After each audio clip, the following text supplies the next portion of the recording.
everybody. Happy weekend. Hope you're doing great. Today, I just wanted to show some recent vinyl shit that I picked up. But first, how about a big hand for all our contestants? All right, there we go. Most, if not all of these, I actually picked up at this record store. It's called Weirdsville Records. It's somewhere in Clinton Township, Michigan. But anyway, first thing that I got, Velvet Underground, White Light, White Heat, probably their most inaccessible album. And I don't mean INXS, I just mean it's not very commercial. This was their second studio album after the Velvet Underground and Nico the Banana album.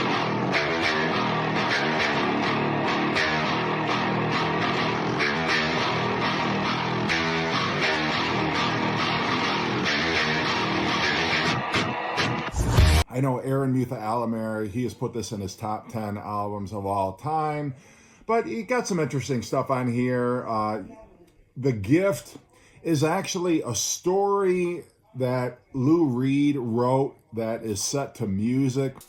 It's a story about this guy who mails himself in a box to this girl, and she gets out this knife to like cut the box open, and she ends up stabbing him and killing him accidentally. Kind of a morbid sort of story. You know, it just kind of gives you an idea of what this is like. Here She Comes Now is pretty cool.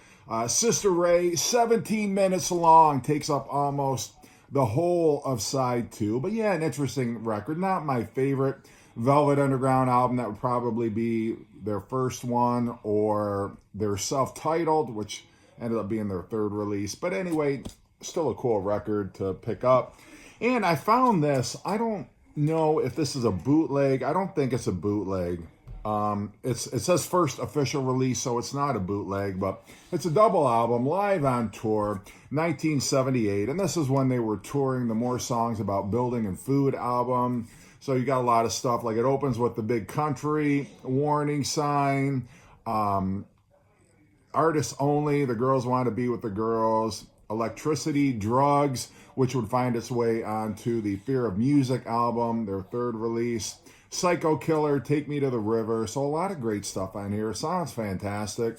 I don't know why this sat in the vault for as long as it did. My only complaint about it is it's not a gatefold.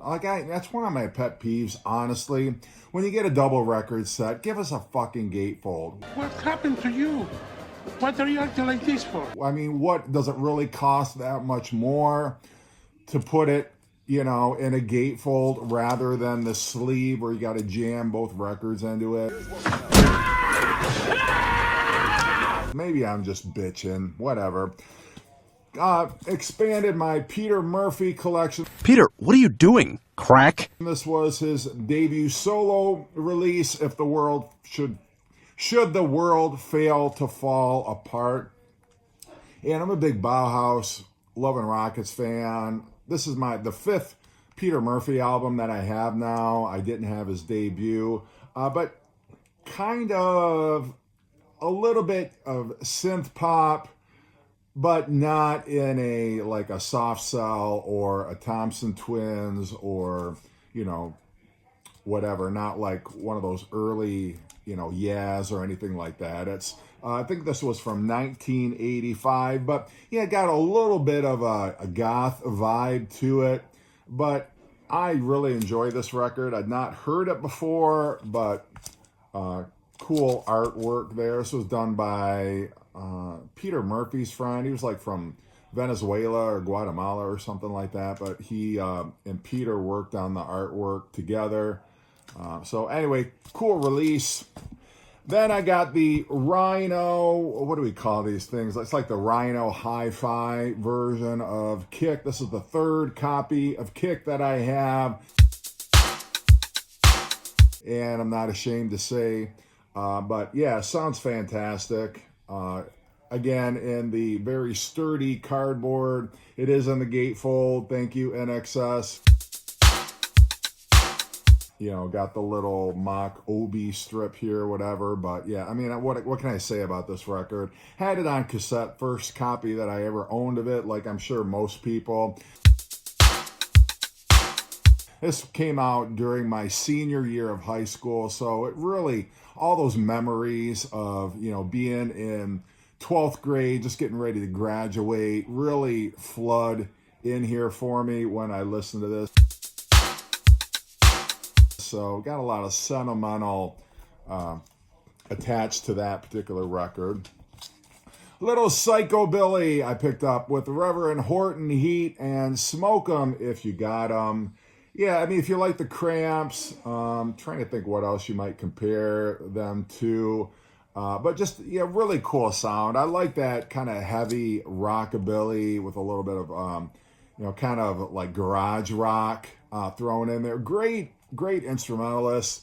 And I dig some of the tracks on here. Bullet is a great instrumental. Marijuana is kind of an instrumental, although they do say marijuana in the song. Psychobilly Freak Out is a great track. Bad Reputation's cool. You got the moody It's a Dark Day, which I love as well.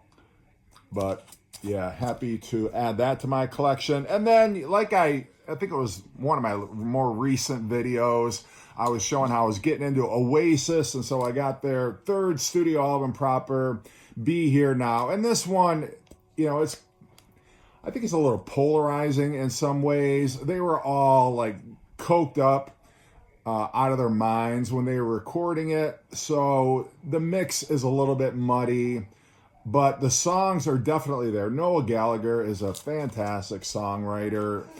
I think the mix is cleaned up like a little bit, but it's not a true, remix. Like they didn't bring up the vocals and push down, a lot of the instrumentation or try to unclutter some of the mixes. But yeah, I do like Do You Know What I Mean is great on here. All Around the World, yeah, it's a bit much. It goes on a bit long. They're trying to do like the Hey Jude and the All You Need Is Love with the kind of like the coda that goes on and on and on, but it's still a catchy song, no doubt. Girl in the Dirty Shirt is great, so I do love that. And yes, it's a gatefold. It is a 2-disc set, but Oasis. I will say one thing about these reissues with Oasis, like, number one, they're in very sturdy cardboard vinyl, like the same cardboard that these Rhino reissues are in. So it's very sturdy cardboard. They all come in very attractive gatefolds. Like the packaging on these reissues is a 10 out of 10. Spectacular. Love it. And not my favorite Oasis album, but I do enjoy it. I'm enjoying Oasis more and more. Next thing I want to pick up is the Master Plan, which I will get one of these days. But the last thing that I want to show is I'm expanding my Gary Numan collection. This is, I think, 1982, if I'm not mistaken, I, Assassin.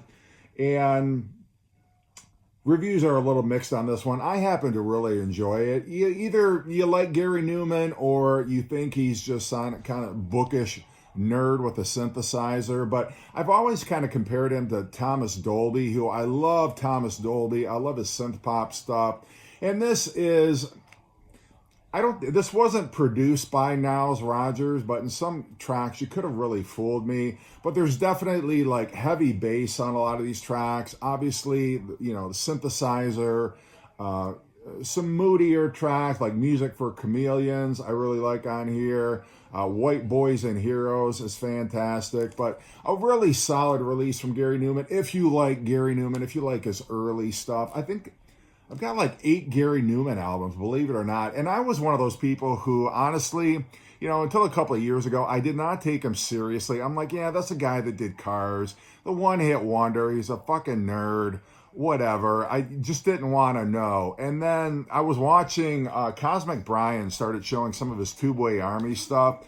And I'm like, I'm really going to, if I ever see any of that stuff, I'm going to pick it up, which I did. And then next thing you know, anytime I'd see any of the stuff or see that it was available online, I would pick it up. But if you're into like that early 80s synth pop stuff, more in line with, I think, like Orchestral Maneuvers in the Dark, than, some more poppy, like Flock of Seagulls kind of stuff. But not to disparage Flock of Seagulls, because I love that band, don't get me wrong, but I'm just saying in terms of stylistically, It's a little closer to, you know, like OMD.